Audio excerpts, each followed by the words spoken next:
अभी इंटरव्यू का पेपर में ये ना कि बिहार एकदम से होते हैं, बिहार भी आपका थोड़ा बहुत दोहराते रहिए और इंटरव्यू पर भी ध्यान देते हैं, यानी कि आपको बैलेंस बनाकर ही चलना पड़ेगा।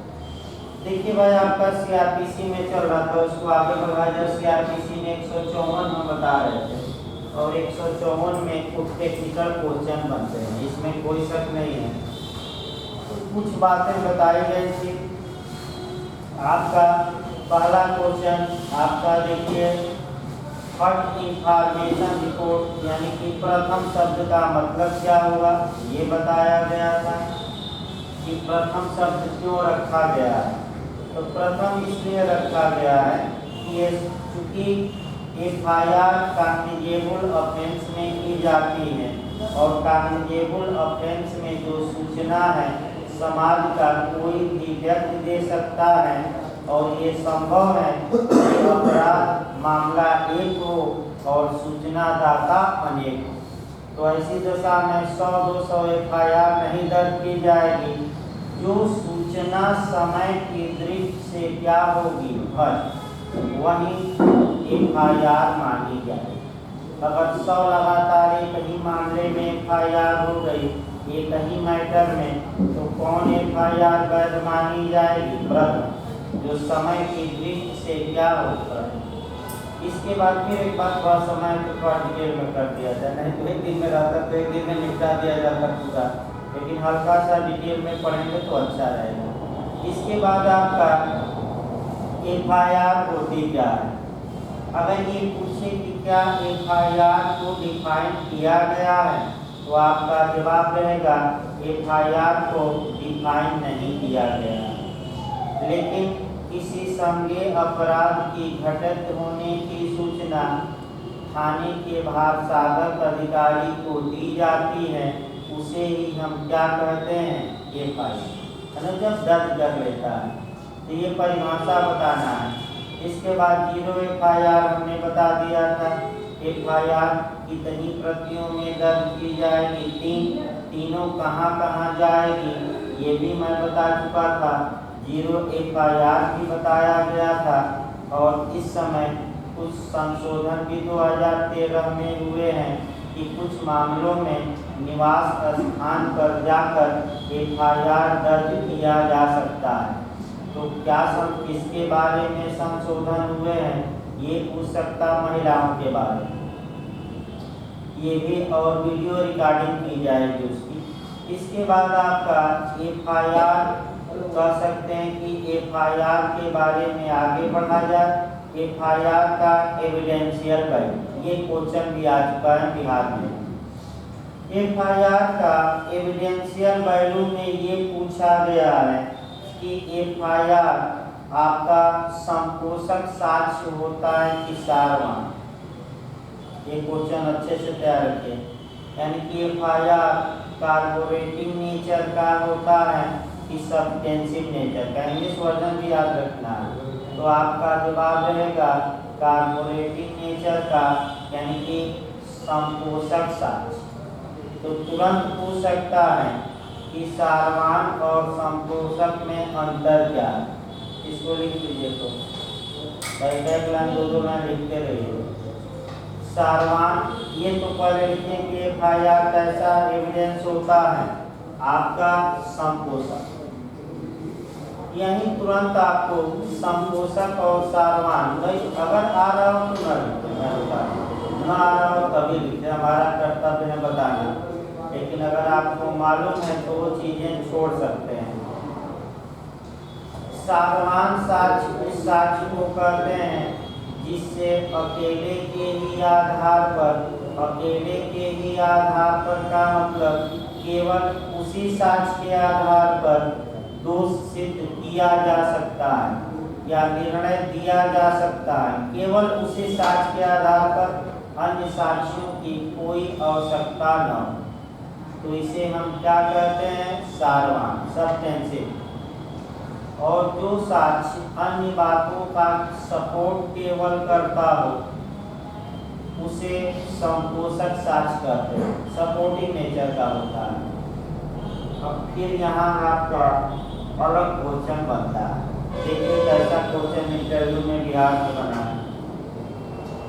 क्या आप कह रहे हैं कि एफआईआर संपोषक साक्ष्य होता है, तो क्या ये सारवान भी हो सकता है, ये पूछ सकता है। तो उसको ये लिखना है, दो परिस्थितियों में एफआईआर सारवान साक्ष्य हो सकता है। वही दो कंडीशन आपका बिहार जे में भी पूछा गया, यूपी एपीओ में भी पूछ सकता है। दो कंडीशन जरूर लिखिए, यानी एफआईआर कब सारवान साक्ष्य में कन्वर्ट हो जाएगा, ये भी दे सकता है। या एफआईआर कब सब्जेंसिव कह सकते हैं कि एविडेंस माना जाएगा, इसको जरूर याद रखिए। पहला लिखिए, अगर एविडेंस की धारा 32(1) में आ जाए, लिखिए 32(1) में आ जाए, इसको बता दिया जाए भाई आपका डिटेल में थोड़ा। ये जिस व्यक्ति ने एफआईआर दर्ज कराई, यदि वह व्यक्ति एफआईआर दर्ज कराने के बाद मर जाता है, यानी उसकी मृत्यु हो जाती है, और उस एफआईआर में उसने अपने मृत्यु के कारणों का उल्लेख किया हो या उस व्यवहार की परिस्थिति का उल्लेख किया हो जिसमें उसकी मृत्यु हुई, तब यह एफआईआर अब संपोषक साक्ष्य न होकर एविडेंस की धारा 32(1) के तहत 32 के क्लास 1 के तहत क्या माना जाएगा, सब्जेंसिव। दूसरा लिखिए, ये तो शॉर्टकट में भाई लिखवाएगा। दूसरा आप लिखिए, जब एफआईआर में कही गई बातों को न्यायालय में साबित कर दिया जाए। जब एफआईआर में कही गई बातों को न्यायालय में प्रूव कर दिया जाए, तो जब प्रूफ हो गया तो आपका कह सकते हैं कि कौन सा एविडेंस सब बन जाएगा, सब।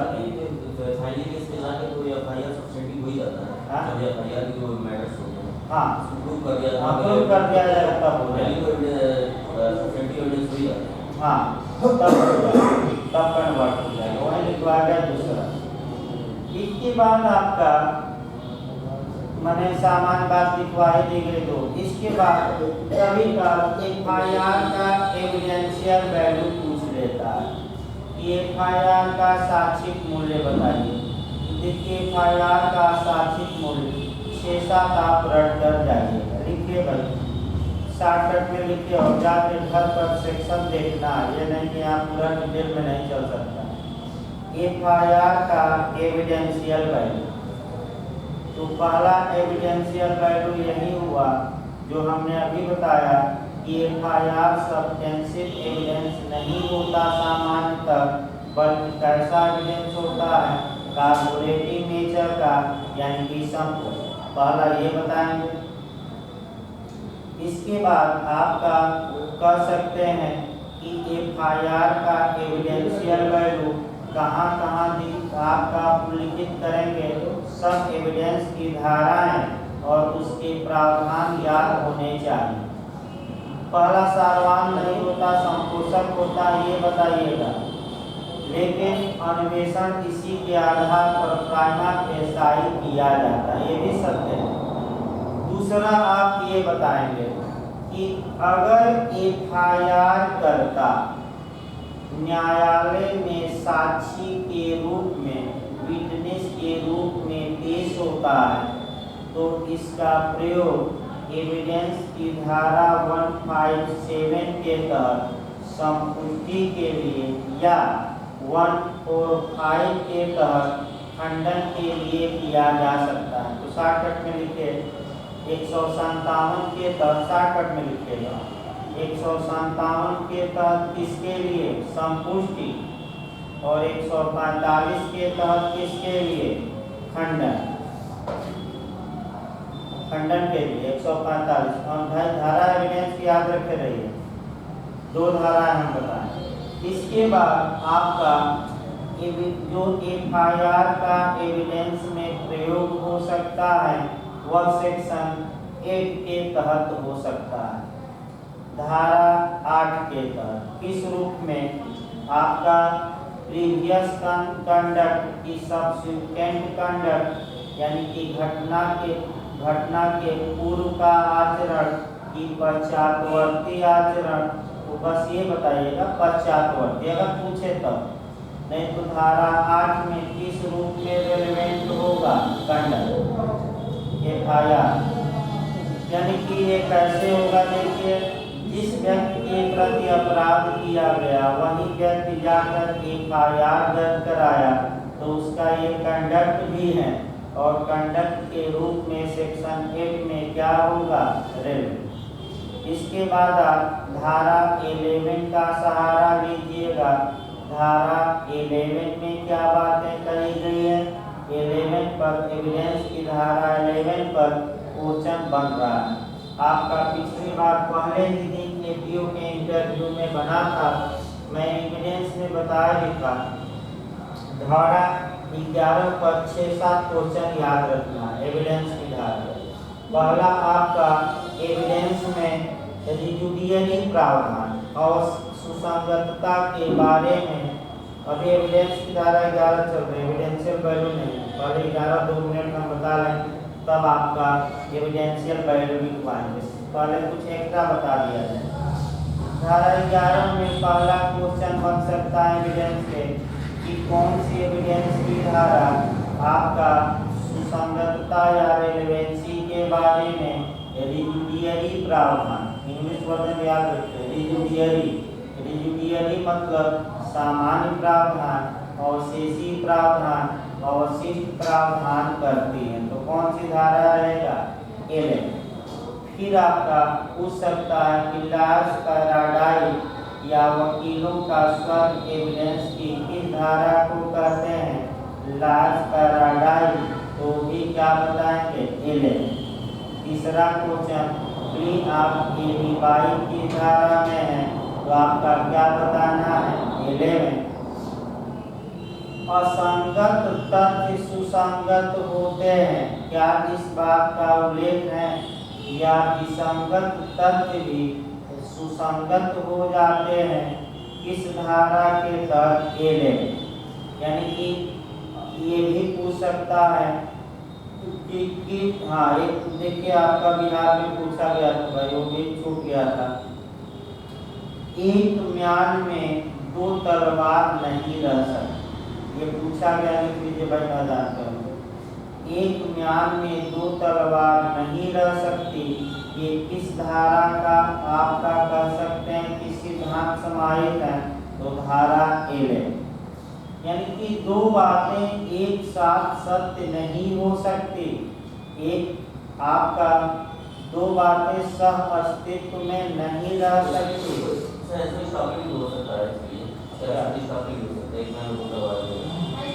हाँ, स्टापेल चाहिए, लेकिन 11 चाहिए, स्टापेल भी। एक बात आप जो बोले हैं उससे पलट नहीं सकते, दूसरी बात मैंने आपका म्यान में न रखिए, एक बात रख दी है तो आप निकाल नहीं सकते। 11 का भी स्टापेल दोनों लिख लीजिए, अगर भाई लिखना चाहें तो वहाँ लिख कर लीजिए। देखिए अब ये आइए एविडेंस आसान, एक और क्वेश्चन यहाँ बता दिया जाए तब जो पूछा गया, संभावनाओं की धारा पॉसिबिलिटी, किस सेक्शन के तहत आप पॉसिबिलिटी दिखा सकते हैं, तो सेक्शन 11 ही है आपका, क्या 11। और लास्ट क्वेश्चन 11 पर 36 का आंकड़ा किस धारा का है, यानी कि 36 के आंकड़े पर तो 11 ही है आपका। अब एफआईआर धारा 11 के तहत कैसे सुसंगत होता है आपको ये जानना है। तो एफआईआर धारा 11 के तहत इस बात से रेलेवेंट होता है कि जो एफआईआर में जो बातें कही गई हैं उससे तो कोई अपराध ही नहीं बनता, अतः इस एफआईआर को माना, यानी कि एफआईआर में जो बातें कही गई हैं वह अपराध के क्या है, विसंगत है, विपरीत है, तो कहाँ हम सिर्फ विपरीतता को कर सकते हैं 11। यानी कि एफआईआर में कही गई बातें अपराध से क्या है, विसंगत, अपराध से विपरीत है। अतः इस सेक्शन में इसको हम रेलेवेंट बना सकते हैं 11। इसके बाद आपका आ जाइए 32 एविडेंशियल वैल्यू। यदि एफआईआर करता एफआईआर करने के बाद मर जाए तो वह आपका मृत्युकालीन कथन हो सकता है, होगा नहीं, हो सकता है, लेकिन कब, अभी हमने बताया था। तो कौन सी अगली धारा आप ऐड करेंगे एविडेंस की, एविडेंशियल वैल्यू में 32 का कौन सा क्लास हुआ। इसके बाद आपका सेक्शन 35 ऐड करना कि चूंकि एफआईआर लोक प्राधिकारी द्वारा अपने कर्तव्य पालन में लिखा गया है, अतः यह एफआईआर एविडेंस की धारा 35 के तहत क्या होगी, रेलेवेंट। एक धारा 35 लोक कर्तव्य। इसके बाद आपका 74 से उठाएंगे। इसके बाद कौन सा उठाना है, सेक्शन 74। एफआईआर एक पब्लिक डॉक्यूमेंट है, अतः समाज का कोई भी व्यक्ति एफआईआर की आपका प्रमाणित प्रति पा सकता है। कितना 5 हो गया कि नहीं एविडेंशियल वैल्यू? हाँ, इतना बहुत है, 7 बता दीजिए। अब इसके बाद आपका अगला क्वेश्चन पर आ जाए, यदि एफआईआर दर्ज कराने में डिले हो गया, विलंब हो गया हो, तो उसका क्या इफेक्ट होगा। ये भी पूछा जा चुका है पिछली बार इंटरव्यू। इसको एक लाइन जरूर लिख लीजिएगा। यदि एफआईआर दर्ज कराने में विलंब हो गया हो तो वह एफआईआर संदेहास्पद हो जाता है। यदि एफआईआर दर्ज कराने में विलंब हो गया हो तो वह एफआईआर संदेहास्पद हो जाता है,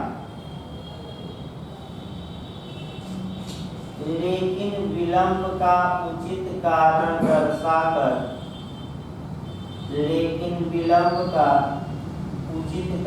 दर्शाकर इस संदेह को दूर किया जा सकता है।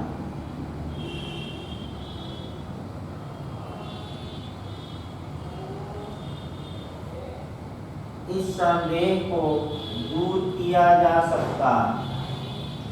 अब ये पूछ सकता है कि 2-4 उचित कारण बताइए। ये पूछा गया 2-4 माने कुछ उचित कारण बताइए, तो आपका उचित कारण कम से कम 2 या 3 बताने पड़ेंगे। तो पहला उचित कारण है, शॉर्टकट में लिखिए, उसको दिमाग में रखते रहे एक लाइन बनाने का, मैंने शॉर्टकट में लिखिए और ऐसा लिखिए कि आप 1-2 लाइन अपने मन से उसको क्या कर सकते हैं, बना सकते हैं सटीक भाषा में। पहला है लैंगिक अपराध बताइए। सेक्सुअल जो ऑफेंस होते हैं लैंगिक अपराधों में, देखिए लिखवाना इतना ही है लेकिन हमें समझाना 2-3 लाइन। लैंगिक अपराधों में लोक लाज या समाज के डर के कारण ये संभव है कि पीड़िता जल्दी सूचना इसकी न दे। अतः ऐसी दशा में लोक लाज या समाज के भय के कारण आपका डिले हो सकता है। और इसका उदाहरण बाबा का मिलता है। आपका कर सकते हैं कि बाप नंबरी तो बेटा 10 नंबरी। तो आसाराम के जो कुपुत्र थे, क्या नाम था भाई इसका, नहीं आसाराम के पुत्र जो भी हो, देखिए याद नहीं आ रहा है, उनके खिलाफ 10 साल 12 साल बाद एफआईआर लड़की ने किया और उस मामले में उनको सजा भी, इसमें शक नहीं है। तो आपका ये विलंब का उचित कारण हो सकता है। दूसरा लिखिए मानसिक अवसाद, यानी कि जो पीड़ित व्यक्ति का परिवार होता है या पीड़ित जिंदा है तो मेंटल मानसिक अवसाद में रहता है आपका अगर मानसिक अवसाद से जब 2-4 दिन बाद बाहर निकला तब जाकर FIR दर्ज कराया तो ये भी डिले का क्या हो सकता है, उचित का। तीसरा, मौसम का खराब होना, यानी कि पूरा बारिश हो रही है, बाढ़ आ गई है मोहल्ले में, 2 दिन बाद निकल कर गया FIR दर्ज कराया, ये भी डिले का कारण है, मौसम का खराब होना। अगला, विपक्षी का भय देख ही रहे हाथरस कांड में, बार बार विपक्षी भयभीत कर रहे थे कि गए FIR दर्ज कराने तो पूरे परिवार को क्या कर देंगे, निपटा देंगे। अभी तो तुम्हारी लड़की को निपटाए हैं, पूरे परिवार को हम क्या करेंगे। हाथरस कांड पर भी भाई पूछ सकता है क्वेश्चन, 3-4 ज्वलंत मुद्दों पर। इसके बाद थाने की घटना स्थल से दूरी भी मायने रखती है। ये आपका रीजन हुआ, यानी कि कुछ कारण बताए गए, 3-4 बताइएगा उतना पर्याप्त है। अगला आया जाए जो पूछा गया कि यदि थाने का भार साधक अधिकारी FIR दर्ज करने से इनकार करता है तो आप क्या कर सकते हैं, क्या कर सकते हैं, तो बताइए क्लियरली क्या कर सकते हैं आप अगर आप गए, कुछ उपाय है।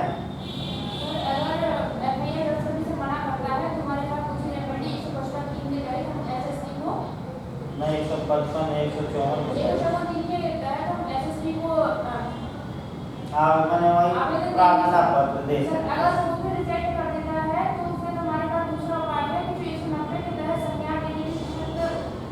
190 उससे मतलब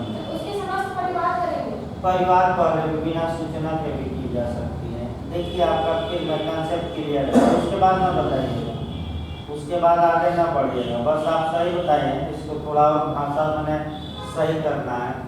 यदि थाने का भार साधक अधिकारी FIR दर्ज करने से इनकार करता है तो उस जिले के पुलिस अधीक्षक को आप प्रार्थना पत्र देकर FIR दर्ज करने की मांग कर सकते हैं, ये बताना है, इसके आगे नहीं। जो आप बता रहे हैं भाई परिवार, तो फिर एक बार कंसेप्ट ये बना लीजिए, जब भी कोई ऑफेंस होता है तो उसके लिए 2 तरीके हैं कार्रवाई के। पहला तरीका, या तो आप थाने के भार साधक अधिकारी को उसकी सूचना दीजिए, यदि संज्ञेय मामले से सूचना संबंधित है तो 154 और असंज्ञेय तो 125। दूसरा आपके पास विकल्प है कि सूचना चाहे दीजिए न दीजिए, आप जाकर डायरेक्ट क्या कर सकते हैं, कंप्लेंट कर सकते हैं, यहाँ थाने को सूचना देने की कोई आवश्यकता ये न करेगा कि हम बाद में जाएंगे, पहले भी जा सकते हैं कंप्लेंट में। अब कंप्लेंट आपका कांगेजेबुल दोनों अपराधों में हो सकता है, FIR केवल संज्ञेय और NCR केवल असंज्ञेय, ये कंसेप्ट बना रहे थे। तो सही बता रहे भाई, निपट ही गया। अब 154 में 2-3 और हम देख लेंगे भाई, और खोजा जा रहा है। अभी आते हैं इसको, अभी आते हैं, पहले क्रम से चला जाए। 154 से एक और क्वेश्चन आपका बता भी गया था, लास्ट में बता दें। अभी 2-3 क्वेश्चन हम भी खोज लेंगे तब बताएंगे भाई, खोजा जा रहा है। 154 में ये आपका बना था, हाँ, एक जो FIR दर्ज की जाती है वो शब्दशः की जाती है, ये भी याद रखिए, हूबहू, शब्दों को चेंज नहीं करना, हूबहू की जाती है। और FIR का सार कहाँ लिखा जाता है, तो सभी लोग जानते हैं जनरल डायरी पर। सार कहाँ लिखा जाता है, जनरल डायरी। एक क्वेश्चन और आपका नया बन सकता है जो 2013 में जोड़ा गया कि FIR दर्ज करने से यदि थाने का भार साधक अधिकारी इनकार करता है तो क्या इसके लिए कहीं दंड का प्रावधान है। तो IPC की धारा 166A, कौन सी धारा, 166A। एक और क्वेश्चन पिछली बार एसडीओ में बना था कि झूठी FIR जब दर्ज कराई जाती है तो FIR दर्ज कराने वाला इस धारा के तहत दंड का भागी होगा 211, रटे रही। और FIR पर साइन करने से इनकार करने वाला भी 180। ये सब धारा एकदम रटे रहिए कि जैसे पूछा जाए आप बता दें। मैंने झूठी FIR 211 और सूचनादाता साइन करने से या अंगूठा चिन्ह लगाने से क्या करता है, इनका तो भी सजा का हकदार होगा। IPC की कौन सी धारा, 180। कम से कम इतना याद रहे भाई। और हाँ भाई 5-6 लाइन 7-8 लाइन छोड़कर लिखिएगा। FIR अभी बचा है, 2-4 पॉइंट देखे जा रहे हैं, उसमें 1-2 दिन में हम बताएंगे। अब आइए 100 आपका कह सकते हैं कि 54 के बाद 155 आती है NCR। NCR में आपका कुछ पॉइंट बन सकता है। नाम कॉम्प्लिकेबल रिपोर्ट तो आपका 6-7 पॉइंट मैं बता रहा हूँ जो मुख्य रूप से यहाँ पूछा जाता है। और वह पॉइंट आपका पूछा भी गया है, क्या पूछ सकता है वही आपको देखना है। पहला पूछ सकता है कि असंज्ञेय अपराध में सूचना किसको दी जाए, तो वह भी सूचना थाने के भार साधक अधिकारी को ही दी जाए। याद रखें, दूसरे को नहीं। अब यहाँ किस थाने के भार साधक अधिकारी को, ये महत्वपूर्ण है। तो जिस थाने के क्षेत्राधिकार के अंदर घटना घटी हुई है, केवल उस थाने के भार साधक अधिकारी, ये याद रखें। इसके बाद आपका पूछ सकता है कि जो क्वेश्चन बनता है कि असंज्ञेय अपराध में पुलिस इन्वेस्टिगेशन स्वतः कर सकती है कि मजिस्ट्रेट के आदेश से, ये क्वेश्चन आ चुका है। तो असंज्ञेय अपराध में इन्वेस्टिगेशन केवल और केवल मजिस्ट्रेट के आदेश से ही किया जा सकता है। ये क्वेश्चन आ चुका है भाई। संज्ञेय में स्वतः पुलिस कर सकती है मजिस्ट्रेट के आदेश से भी, लेकिन असंज्ञेय में केवल किससे, मजिस्ट्रेट के आदेश। अगला क्वेश्चन ये बनता है कि अगर असंज्ञेय मामला है तो ऐसी दशा में शब्दशः लिखा जाता है NCR की आपका सार लिखा जाता है। तो शब्दशः नहीं, NCR में क्या लिखा जाता है, सार। मुख्य बात है NCR कितनी प्रतियों में लिखी जाती है, 2, ये पूछ सकता है। NCR कितनी प्रतियों में, 2 प्रतियों में, दोनों पर थाने के भार साधक अधिकारी और सूचनादाता का हस्ताक्षर हो। एक प्रति थाने के रिकॉर्ड में रहेगी और दूसरी प्रति सूचनादाता को दी जाएगी। और यहाँ भी क्वेश्चन बना है कि सूचनादाता को दी जाएगी तो क्या पुलिस कुछ निर्देश देगी या उसे कुछ कहेगी, तो ये कहेगी कि आप मजिस्ट्रेट के पास जाइए या तो परिवाद करिए या वहाँ से क्या निकलवाइए, आगे ये पूछा गया क्वेश्चन। इसके बाद आपका गिरफ्तारी से पूछा गया है कि पुलिस वारंट के बिना क्या असंज्ञेय मामलों में अभियुक्त को अरेस्ट कर सकते हैं कि नहीं, तो आप कहेंगे सामान्यतः नहीं कर सकते, लेकिन इसका अपवाद एक सेक्शन है 40, तो 42 सेक्शन बताना पड़ेगा आपको। आपका अगर एक्सेप्शन पूछे तब, नहीं तो एक लाइन बताइएगा कि सामान्यतः नहीं कर सकते। इसके बाद आपका NCR में एक क्वेश्चन और बनता है कि अगर किसी मामले में एक अपराध संज्ञेय हो और अन्य अपराध असंज्ञेय, तो पूरे मामले को कैसे डील किया जाएगा, कॉग्निजेबल माना जाएगा कि नॉन कॉग्निजेबल, तो आप बताइएगा कॉग्निजेबल। कहाँ प्रावधान किया गया है, तो आपका जवाब रहेगा 155 के किस क्लास में, 4। एक क्लास वाइज याद रखिएगा, एक धारा 155 की उपधारा लीगल भाषा में 4। तब आइए आपका 157 से भी क्वेश्चन बनता है। एक नए 156 में बची है ना, देखिए 156 में 156 में आपका 3 बातें हैं, 3 क्लास हैं, तीनों क्लास से क्वेश्चन बन सकता है। पहला क्लास ये बताता है कि अगर कॉग्निजेबल ऑफेंस है तो पुलिस अधिकारी स्वतः अन्वेषण कर सकता है, मजिस्ट्रेट के आदेश की कोई आवश्यकता नहीं।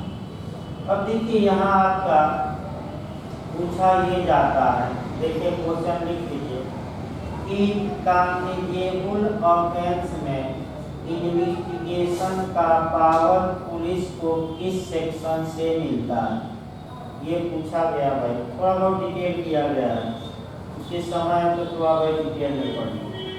यानी कि कॉग्निजेबल ऑफेंस में पुलिस को इन्वेस्टिगेशन का पावर आपका किस सेक्शन से मिलता है, तो वह बताएंगे 156। सेक्शन पूछे तो कौन 156, क्लास पूछे तब आप 1 बताइए, सेक्शन पूछे तो केवल सेक्शन बताइए।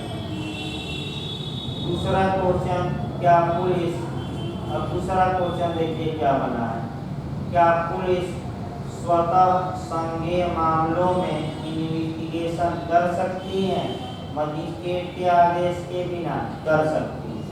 कहाँ उसे पावर है, 156 के किस क्लास में, 1। अगला क्वेश्चन देखिए, तो क्या संज्ञेय मामलों में मजिस्ट्रेट भी अन्वेषण इन्वेस्टिगेशन का आदेश दे सकता है, तो आप कहेंगे दे सकता है, 156 के किस क्लास में, 3। अब वो हमारे वाले पर चलिए। इसके बाद आपका क्वेश्चन ये बनता है कि क्या पुलिस अधिकारी इन्वेस्टिगेशन करने के लिए बाउंड है, बताइए तो क्या बताएंगे, क्या पुलिस अधिकारी अन्वेषण, नहीं तो बाद में ये बताएं, पुलिस अधिकारी अन्वेषण करने के लिए बाध्य नहीं, ये बताइए, समानता न लगवाइएगा, बाध्य नहीं। दो ऐसी परिस्थितियों का उल्लेख लिख लीजिए पूरा है, 2 ऐसी परिस्थितियों का उल्लेख सेक्शन 157 में किया गया है, 157 लिखिएगा, 2 यही लिखवा दे रहे हैं, 2 ऐसी परिस्थितियों का उल्लेख सेक्शन 157 में किया गया जहां पुलिस अधिकारी इन्वेस्टिगेशन करने से डिनाई कर सकता है। तो ऐसी परिस्थितियों का उल्लेख धारा 157 में किया गया है जहां पुलिस अधिकारी अन्वेषण करने से इनकार कर सकता है। अब वो 2 कंडीशन आपका याद होना चाहिए, 157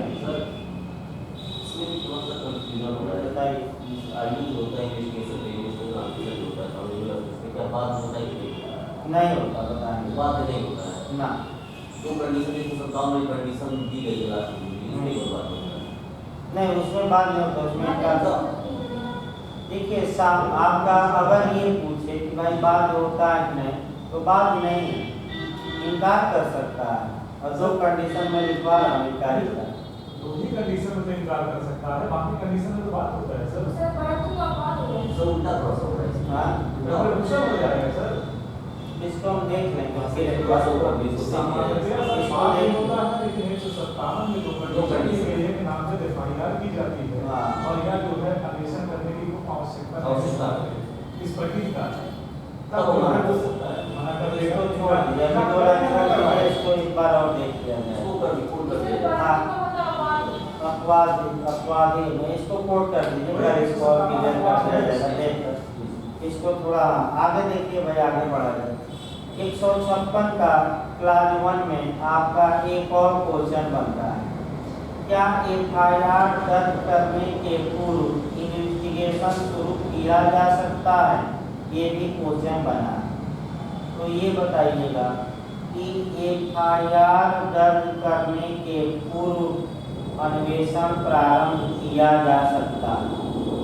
यानी भाई अभी एफआईआर दर्ज नहीं, तब तक हथियार बरामद, अभियुक्तों को देखना, घटनास्थल का निरीक्षण करना, नक्शा नज़ीर बनाना शुरू कर देते हैं पुलिस वाले, भले अभी एफआईआर दर्ज न हुई।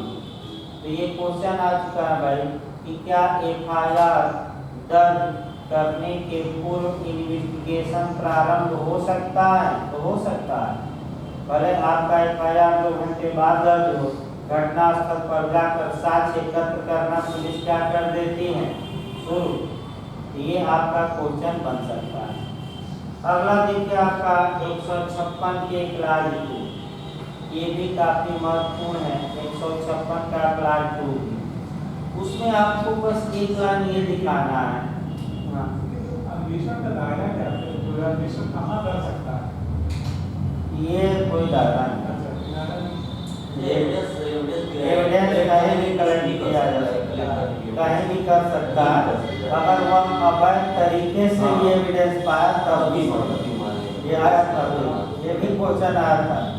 ये क्वेश्चन कल ही एक दो लोग पूछ रहे थे, कहीं पूछा गया होगा। अवैध तरीके से पाए इलीगल सब सही। इसको आगे लिखते भाई 156 का क्लास 2। देखिए, अगर किसी पुलिस थाने के भार साधक अधिकारी को, माने अधिकारिता नहीं, इन्वेस्टिगेशन, और वह इन्वेस्टिगेशन कर लेता है, तो क्या वह इन्वेस्टिगेशन वैलिड होगा कि इनवैलिड, यानी कि वैध होगा कि अवैध? वैध। किस खंड में आपका 156 के किस क्लास में पूछ लिखिए, अधिकारिता न होते हुए भी क्षेत्राधिकार, अधिकारिता न होते हुए भी अन्वेषण करना वैध माना जाएगा। यानी किसी आपका बिल्कुल उसको चैलेंज नहीं किया जा सकता। 156 का क्लास 2। अब आइए आपका 156 का क्लास 3 महत्वपूर्ण है।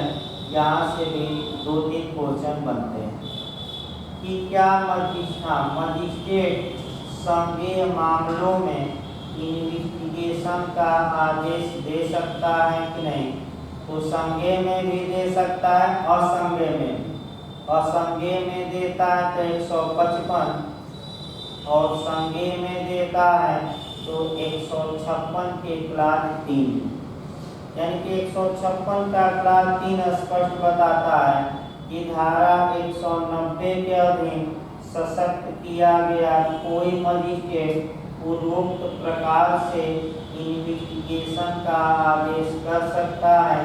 इसका मतलब ये हुआ कि जो मजिस्ट्रेट, जिन मजिस्ट्रेटों का उल्लेख इस अधिनियम की धारा 190 में किया गया है, वह मजिस्ट्रेट पुलिस को अन्वेषण का आदेश देने की क्षमता रखता है। अब यहाँ एक क्वेश्चन आपका बन सकता है कि अगर कोई मजिस्ट्रेट धारा 190 में प्राधिकृत नहीं था और वह पुलिस को संज्ञेय अपराध में इन्वेस्टिगेशन का आदेश दे देता है, तो वह आदेश वैध होगा कि अवैध? ये क्वेश्चन हमें भी देखना पड़ेगा। 460 61 में देखा जाए, खोलना पड़ेगा, हमें भी याद नहीं। अधिकारिता न होते हुए इन्वेस्टिगेशन का आदेश होना। सर 460 में सभी क्लॉज में 155 के अधीन आदेश देना। नहीं, 155 नहीं, 156 नहीं देखना है, 155 नहीं। देखते हैं ये देखिए, एक दो क्वेश्चन ऐसे बन रहेंगे कि किसी हालात पर ये कुछ न कुछ आपका समस्या आ ही जाती है। सर मुझे लगता है कि निविदा होगी और ऐसे निविदा जो कार्रवाई को जो है अवैध करती है। 460 और 61 के अलावा यदि जो है कोई प्रोविजन है तो वो कार्रवाई दूसरी करने का होता है। 460 कार्रवाई दूसरी नहीं होगी, कार्रवाई दूसरी होगी नहीं होगी, 460 में नहीं होगी, 461 में जो है होगी, ठीक है। तो इसमें तो नहीं है।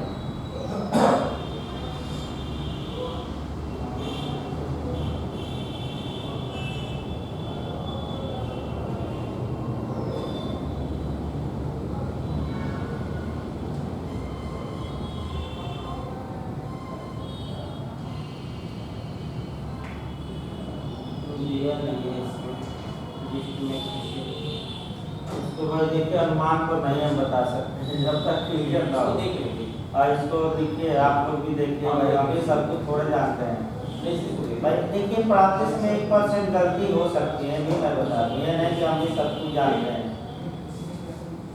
आपका मान लीजिए आदेश देने की हाँ उसी पर डिपेंड करेगा। आपको लग रहा है कि यहाँ जो है यही देखा जाएगा कि अगर जस्टिस का विरोध हो रहा तो फिर ये आपने जो है इसको कोई केस वोस होना चाहिए, देखना पड़ेगा केस। आगे देखिए इसको देखना पड़ेगा भाई, उसको आप लोग भी देखिए लिख लीजिए।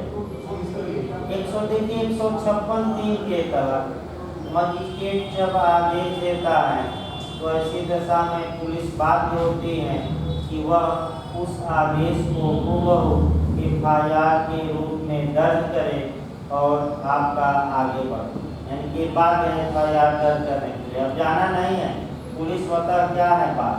अगर पुलिस आदेश के बावजूद भी FIR दर्ज नहीं करती तो न्यायालय ऐसे पुलिस अधिकारी को अपने आदेश की अवमानना के लिए दंडित कर सकता है। अब देखिए सुप्रीम कोर्ट का नया विचार इस पर आ रहा है। क्योंकि ज़्यादा लोग फर्जी FIR दर्ज कराने के लिए झूठी FIR 156(3) के तहत एप्लीकेशन देते थे। अतः सुप्रीम कोर्ट ने ये कहा कि जो भी एप्लीकेशन या प्रार्थना पत्र 156(3) के तहत दिया जाएगा उसमें अब शपथ पत्र लगाना होगा कि जो बातें मैं कह रहा हूँ वह सत्य है, सत्य के सिवा कुछ नहीं है। अगर झूठ निकले तो मिथ्या शपथ पर मिथ्या कथन करने के लिए व्यक्ति क्या होगा, दंड। केस देखिए अभी याद नहीं आ रहा है, केस एक आया है उसको केस देखना है, लिख लीजिए भाई। 2-4 बातें अभी देखनी है CRPC में केस। सर इसमें मतलब कंफ्यूजन है कि 156 दिन का ऑर्डर कराया जाता है, ऑर्डर में होता है कि परिवार को होता है। देखिए आवेदन किया जाता